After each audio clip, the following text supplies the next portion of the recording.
I think it's important for young people to understand where graffiti came from and how it has evolved over the few decades since the early 70s of New York graffiti. In every city, wherever you might go in the country, young people can connect and appreciate graffiti, whether it's the kind of illegal vandalism on bus stops or whether it's the artistic expression upon city walls. This is something that young people can relate to. We see it in music videos, we see it on packaging, clothing design. Graffiti has entered the mainstream.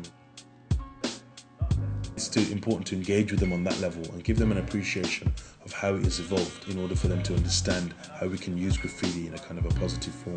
You can say, I did that, yeah, and it's proper art, you know, that people that don't know anything about it will come and find it. The reason I do what I do and I travel around the country working with young people is because when I'm speaking to them and I see them in front of me, I see myself and I see how, just like these guys, I was once amazed by this expression of graffiti art.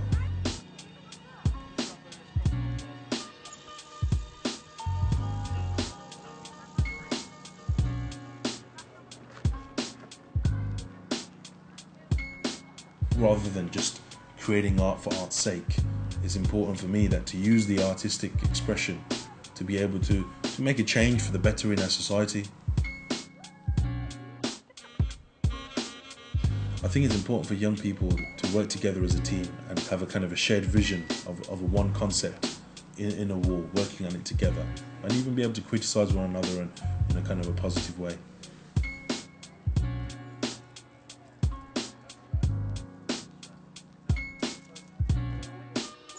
Good, like, because then we get to like know what other people, how they see it, and like what they think, their point of view instead of ours, and we learn different things as we go along.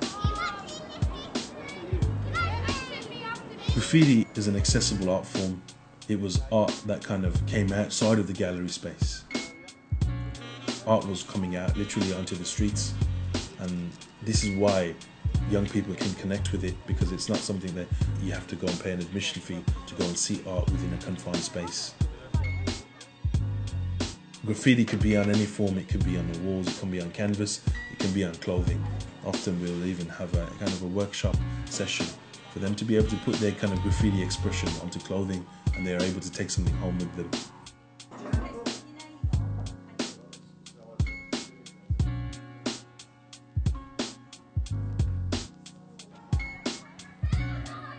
You wouldn't imagine something like this being supported by the police, really. So graffiti art having this kind of illegal connotation and the police giving their kind of positive support for this has been really quite an experience.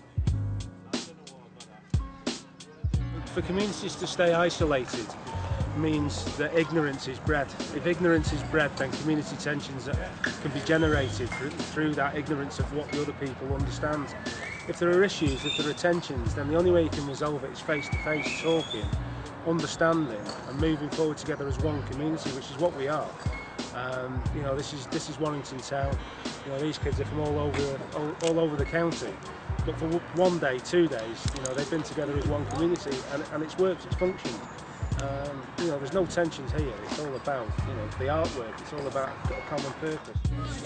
You know what I mean? You want to kind of, yeah, you know, you just want to take... When we were sort of looking at the budget and how were we going to cope with 200 kids from such a small project to such a big project, all those fears, but over the last 2 days with Mohammed and with David and with the staff here at the Peace Centre, it's gone fabulously. It's just run really smoothly, and that's the experience and a wealth of experience that certainly Mohammed brings with him as well. And to have a bit of a coup, really, to have him doing this artwork here from Birmingham to Cheshire, that's a big coup. Really pleased.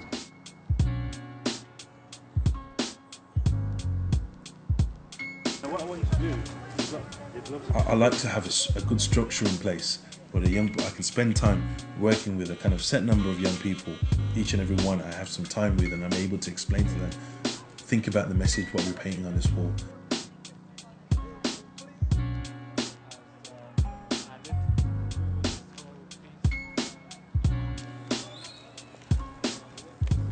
Large area of people that are looking to change things, not just one individual. It's everybody trying to work with each other, and that's what's really important. We want to create something that's going to be refined and polished at the end of it, so that they can all stand back and say, wow, that really does look cool. We get everybody involved, but there's a point where I kind of come in and try and refine it, and for them to observe that and see kind of the final stages of how I kind of bring life to their kind of colour, and bring life to the kind of contribution they have put into it.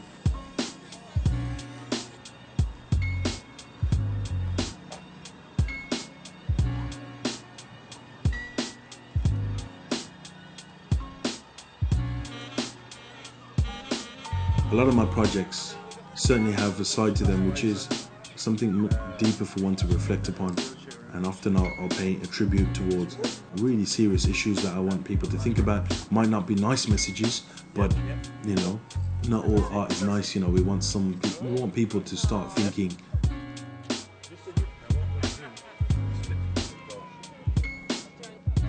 It's only at the final stages where you stand back and you really see the beauty of what has been created.